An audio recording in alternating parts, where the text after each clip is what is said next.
हम्म, तो बेहद की प्योरिटी तुम्हारे अंदर जो बेहद की है कि काम क्रोध लोभ मोह अहंकार से कोई ऊपर बेहद की प्योरिटी है। हम्म, देखो, आत्मा के बाहर का आवरण जो है ना, स्थूल शरीर सूक्ष्म शरीर और कारण शरीर में है, ये तीनों के अंदर स्थूल संस्कार है ना।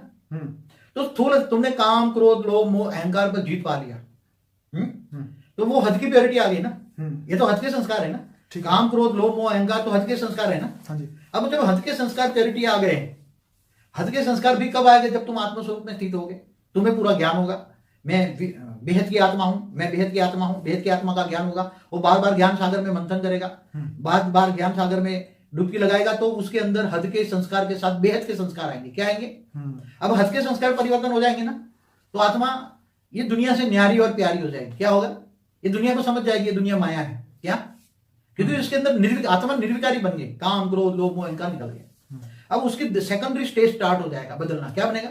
जब उसके मैं आत्मा हूं और वो ऑलमाइटी ऑथोरिटी को जानती है, उच्च परम धाम में से पावर लेती है, आत्मा में पावर आती है, तो आत्मा की स्टेज बदलती है। क्या बनती है?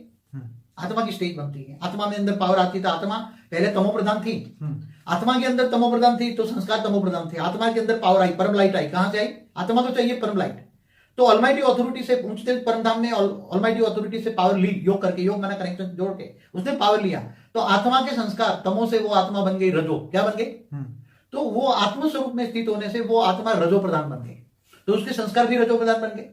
उसका खाना पीना रहना बोलना वो मन का मौन की तरफ जाएगी। आत्मा संसार में रहते हुए भी कर्मयोगी जीवन बिताएगी, वो घरबार छोड़ेगी नहीं। ऐसी आत्मा को ज्ञान होगा, कर्मयोगी जीवन का ज्ञान होगा, मैं कर्म रहकर, और लौकिक अलौकिक दोनों बहुत अच्छा बन जाएगा। और एक दिन जब आत्मा तमो से रजो, रजो से फिर एकदम सतो प्रधान बन जाएगा, तब उस आत्मा को आदि अनादि स्वरूप का साक्षात्कार होगा। आत्मा को खुद को अपने स्वरूप का साक्षात्कार होगा कि मैं आदि में कहां थी, अनादि में कहां थी, मैं कहां से आई हूं, क्या है। आत्मा में सब रिकॉर्डिंग पड़ा है, तो उसको आत्मस्वरूप का साक्षात्कार होगा। और जब आत्मस्वरूप का साक्षात्कार माना तीसरा नेत्र खुल गया है, तो उसको बहुत सारा ज्ञान आएगा। ज्ञान इतना आएगा, इतना, फिर उसके अंदर अच्छी भावना है कि मैं विश्व को बदल दूं, विश्व परिवर्तक बनूं, विश्व कल्याणकारी बनूं।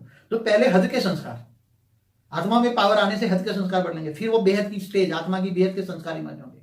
आत्मा में तमो रजो और सतो प्रधान आएगी, तो आत्मा की ओरिजिनल स्टेज को पता लगेगा, मैं ओरिजिनल कौन हूं, आदि अनादि स्वरूप, आत्मा का आदि अनादि स्वरूप का पता लगता है। तो बाबू जी, ये जो आप कह रहे हो, इसको रियलाइज करने के लिए, माने इसकी अनुभूति करने के लिए उसको पहले इसको अपने अंदर परिवर्तन लाना पड़ेगा। पहले तो ज्ञान चाहिए ना, अपने संस्कारों को बदलना पड़ेगा, अपने पहला सब्जेक्ट ज्ञान आएगा तो सब परिवर्तन हो जाएगा ना। ठीक है। आत्मस्वरूप होने का ज्ञान आएगा। तो पहले हद की प्योरिटी आएगी, फिर बेहद की प्योरिटी आएगी। पहले चाहिए इन सभी चीजों के लिए ज्ञान, मैं ऐसा क्यों हूं, दुनिया ऐसी क्यों है, दुनिया में ये सारा दुख संप्रदाय